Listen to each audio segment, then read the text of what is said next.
నమస్తే, welcome to our channel. Doctor Murthy Mullapudi గారు ఉన్నారు, వారితో మాట్లాడదాం. నమస్తే అండి. నమస్కారం అమ్మ ఫణికుమారి. నమస్తే గురుగారు. అయితే జగద్గురువులు అంటే మనం ఆది శంకరాచార్యుల వారిని అంటాము, దత్తాత్రేయ స్వామి వారిని అంటాము, శ్రీకృష్ణుని కూడా జగద్గురువు అని అంటామండి. కానీ ఇప్పుడు ఈ కలియుగానికి రాహుని జగద్గురువుగా చేశారు అంటారు కదా. అసలు రాహుని జగద్గురువుగా చేసింది ఎవరు? అలాగే రాహు మనకి అంటే మనం నేర్చుకోవాల్సిన విషయాలు ఏంటి, ఏం నేర్పిస్తాడు మనుషులకి రాహువు? అలాగే శనీశ్వరుని కూడా అంటూ ఉంటారు కదా అండి కొంతమంది, ఆయన కూడా మనకి ఏం నేర్పిస్తాడు అనేది మీ ద్వారా తెలుసుకోవాలండి. జగద్గురువుల పరంపరలో మొట్టమొదట ఆది పరమేశ్వరుడు మొట్టమొదట గురు పరంపర అక్కడి నుంచి స్టార్ట్ అయింది. తర్వాత విష్ణువుకి ఆయన బోధిస్తాడు, విష్ణువు నుంచి బ్రహ్మ, బ్రహ్మ నుంచి వశిష్ఠుడు, అలా వెళుతూ వస్తూ పరాశరుడు, వీళ్ళంతా వ్యాసుడు, వీళ్ళంతా జగద్గురువులే. ఆ గురు పరంపర స్టార్ట్ అయ్యి ఆ ఋషులు, సప్త ఋషులు వీళ్ళందరూ వచ్చి మనకి ఆ తర్వాత మధ్యమంలో శంకరుడు, ఆదిశంకరులు వారు వస్తారు. ఆ తర్వాత పరంపరలా కొనసాగుతూ దత్తాత్రేయ స్వాముల వారు అంటే నృసింహ సరస్వతి స్వాముల వారు, గణగాపుర దత్తాత్రేయ స్వాముల వారు వీళ్ళంతా వస్తారు. అయితే ఈ జగద్గురువులుగా మనకి నవగ్రహాలలో స్థానాలు పొందినటువంటి వాళ్ళు ఇద్దరే. ఒకళ్ళు శనేశ్వరుడు, రెండవది రాహువు. ఈ రాహుకి ఏకంగా కలియుగానికే జగద్గురువు ఆయన. అందుకనే కలియుగంలో అందరూ కూడా రాహు చేసేది ఏంటంటే ఇల్యూజన్, భ్రమంలో ఉంచుతాడు, కన్ఫ్యూజన్, అందరినీ కన్ఫ్యూజన్ లో పెడతాడు, హాల్యూసినేషన్. అందువలన అష్టమ రాహు వస్తే మతోన్మాదం, అంటే మతం గురించి ఉన్మాదమో లేకపోతే ఏదో ఒక ఉన్మాదం మొత్తం మీద పిచ్చోళ్ళని చేసేస్తాడు. అంటే యూట్యూబ్లోనే కాకుండా పేపర్లలో, టీవీల్లో ఇన్ని సంవత్సరాలుగా ప్రవచనాలు చెప్పేటటువంటి వాళ్ళని, ఇన్ని సంవత్సరాలుగా బాబాలుగా, స్వామీజీలుగా ఉన్నటువంటి వాళ్ళ కుటుంబ నేపథ్యాలను కనుక మీరు గమనించినట్లయితే ఎవరో ఒకళ్ళు పిచ్చోళ్ళు ఉంటారు కంపల్సరీ వాళ్ళ వంశంలో.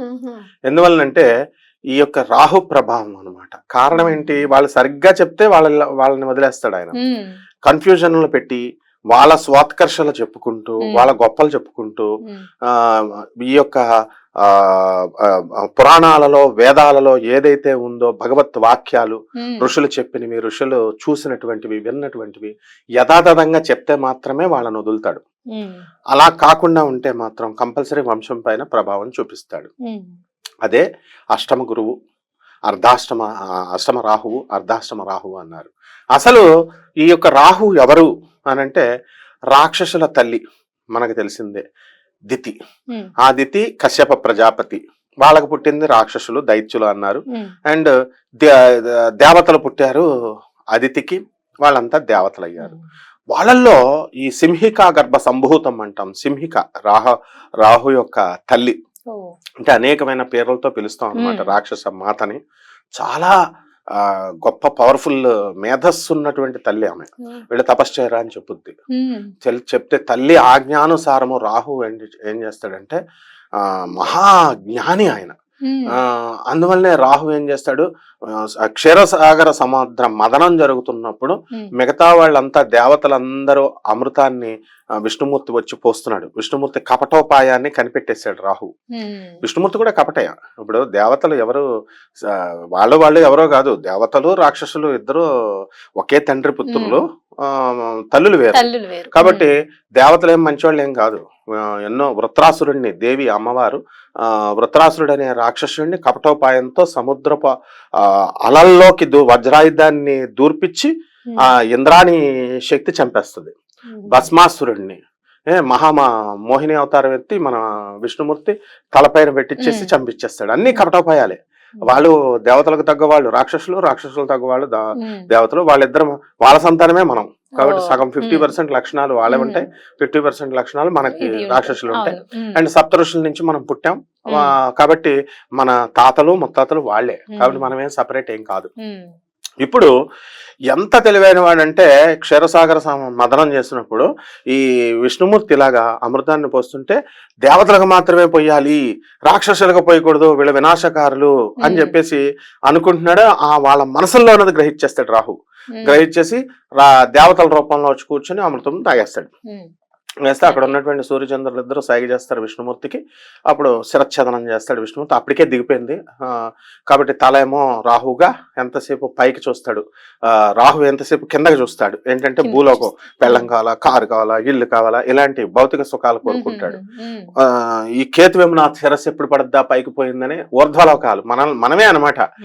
మనకు మోక్షం ఎప్పుడు వస్తుంది, అసలు ఎక్కడి నుంచి పుట్టాం, మనం ఎవరం, ఇలాంటి ఆలోచనలు కేతువు చేస్తాడు. ఇది వాళ్ళ స్టోరీ. ఇకపోతే అసలు ఎవరు రాహుని జగద్గురువు నియమించారు, ఆయన జగద్గురు ఎలా అయ్యాడంటే వాళ్ళ అమ్మ చెప్పినటువంటి సింహిక అను లేకపోతే దితి అను ఆ రాక్షస మాత చెప్పినటువంటి ఆజ్ఞానుసారం ఘోర తపస్సు చేస్తాడు. తపస్సు చేస్తే అమ్మవారి కోసమే. అమ్మవారు భయపడిపోద్ది. అంత తీవ్రంగా తపస్సు చేసినటువంటి వాళ్ళు లేడు. ఆ తపస్సు అత్రి మహర్షి తపస్సుతో పోల్చారు. అత్రి అనసూయ దంపతులు తపస్సు చేస్తే త్రిమూర్తులు సైతము ఆ జ్వాలాగ్ని తలల నుంచి వచ్చినటువంటి జ్వాలాగ్ని అత్రి మహర్షినే చంపేపోయింది. అంటే మనం తపస్సు చేసేస్తే సరిపోదు, మనల్నే కాల్చేస్తుంది ఆ తపోగ్ని. నేను తపస్సు చేసేస్తా అంటారు కదా వీళ్ళు. తపస్సులు చేస్తే ఆ దేవుడు రక్షించకపోతే మనం మటాష్. కాబట్టి ఈ యొక్క రాహు ఘోర తపస్సు చేస్తే అమ్మవారు భయపడుతుంది, వస్తుంది వరం ఇవ్వాలి. అయితే కపటోపాయం చేస్తుంది. వీడు రాక్షసుడు కదా, వీడు ఏవైనా సరే దేశాన్ని నాశనం చేస్తాడు, విశ్వాన్ని. కాబట్టి వీడు చేసినటువంటి ఆ తపస్సు ఫలితాన్ని అంతటినీ కూడా ఒక కొండలోకి తీసేసుకుని ఆ తపశక్తిని సముద్రంలో కలిపేస్తుంది, నదుల్లో కలిపేస్తుంది. కలిపేస్తే భైరవుడి యొక్క మాయోపాయం, భైరవుడు అంటే ఎవరు, శివుడే, ఇద్దరు ప్లాన్ చేసుకుని కలిపేస్తాడు. అప్పుడు బ్రహ్మదేవుడు వస్తాడు. బ్రహ్మము అంటే పెద్దది అని అర్థం. హిరణ్య గర్భుడు ఎవరైనా సరే ఈ ప్రపంచంలో బ్రహ్మదేవుడు అంటే ఆ బ్రహ్మ అనేది పోస్ట్. ఆ పోస్ట్ లో ఉన్నటువంటి వాళ్ళు మనుషులు మారొచ్చేమో కానీ ఆ పోస్ట్ ఎప్పుడు కరెక్ట్ చెప్పుద్ది. తప్పు నువ్వు చేసావు దేవి, వెళ్ళి ఆయన నువ్వు ఒకళ్ళ తపస్సుని తపోశక్తిని నువ్వు నీళ్లపాలు చేసే హక్కు నీకు లేదు, నువ్వు వెళ్ళు, మళ్ళీ వెళ్ళి ఆయనకి ఏం కావాలా అది ఇచ్చేయని అడుగుతాడు. అడిగితే అప్పుడు ఈమె వెళుతుంది. వెళ్ళి నీకేం కావాలని అడిగితే రాహుకు ఆల్రెడీ తెలుసు, నువ్వు వస్తావని నాకు తెలుసమ్మా, నీకు నా తపస్సుని భగ్నం చేసే శక్తి ఆ హక్కు నీకు లేదు అని చెప్పి, ఏం కావాలరా నీకు అంటే అమృతం కావాలంటాడు. అమృతం హడిలిపోద్ది అమ్మవారు.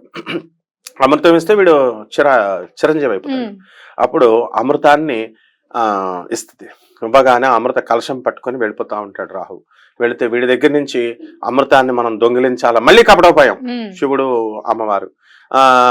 వాళ్ళు ఏం చేస్తారు, వీడిని ఏమైనా సరే మనం లాగేయాలా అని చెప్పి ఈ భైరవుడు శుక్రాచార్యుడు లాగా అవతారం వేసుకొని బయట కూర్చుంటాడు, ఆశ్రమం బయట. అప్పుడు ఈ రాహు వస్తాడు. వచ్చి వీడు మన గురువేనా శుక్రాచార్యుడు, బయట ఎందుకున్నాడు, ఇంట్లో ఉండాలా, బయట ఎందుకు ధ్యానం చేస్తున్నాడు కనిపెట్టాడు రాహు. చూద్దాం అయినా సరే టెస్ట్ అని. అప్పుడు ఏమంటాడు, నువ్వు పెళ్లి చేసుకుంటేనే నీకు ఈ పాదరసం అనే ఈ యొక్క అమృతం అనేది వస్తుంది నాయన, 2 కన్యలను చేసుకోండి, 2 కన్యలను తెచ్చుకోండి అని చెప్తే, అప్పుడు లేకపోతే కుదరదు, నీకు పాదరసం ఇచ్చేయాలా అని అంటే, సరే అప్పుడు ఆయన అంటే అది ఉన్నప్పుడే ఈ క్రియ చేయగలుగుతాం, చిరంజీవిగా నిన్ను మార్చగలుగుతాను, ఈ శిరస్సుని బాడీని కలపాలని అడుగుతాడు రాహు. కలుపుతాను కానీ మీరిద్దరూ 2 కన్యలతో పరిపూర్ణంగా వివాహం చేసుకున్నప్పుడు మాత్రమే కలుపుతాం అంటాడు. అప్పుడు వెళ్ళిపోయిన తర్వాత దేవి ఒక అమ్మాయి రూపంలో వచ్చి ఈ యొక్క తలకాయ ఉన్నటువంటి రాహుని, నీ శక్తిని నేను పరీక్షించాలి కదా, స్వయంవరం కదా అని నది నీళ్ళు ఆపే అంటుంది. నది ప్రవాహాన్ని ఆపేస్తాడు. నీ దగ్గర ఉన్న అస్త్రాలు నాకు ఇచ్చాయని వాడు అస్త్రాలు కపటోపాయంతో లాగేస్తాడు కూడా. సరే చేసుకుంటాను ఫలానా టైంకి అక్కడికి వచ్చాయంటది. మళ్ళీ ఈమె దేవియే మళ్ళీ కేతువు దగ్గరికి వెళ్ళి, వాడికి తల లేదు కదా చూడడానికి, వీడికి తల ఉంది, అందుకని ఈ యొక్క బాడీని చూసుకుంటూ ఆ గజ్జల సౌండ్తో వినిపించి అమ్మవారు ఇక్కడ ఎవరో ఉన్నారని చెప్పి వీడు కూడా మ్యారేజ్ కి కమిట్మెంట్ చేసుకుంటాడు. చేసుకున్న తర్వాత మొత్తం ఇలా ఇవ్వు మరి నేను చేస్తానని చెప్పేసి అమ్మవారు ఏం చేస్తుంది, మాయోపాయంతో వాడి దగ్గర ఉన్నటువంటి కలశాన్ని తీసుకొని ఈమె అసలైనటువంటి శుక్రాచార్యుడు వచ్చేస్తాడు ఈ విషయం తెలుసుకొని.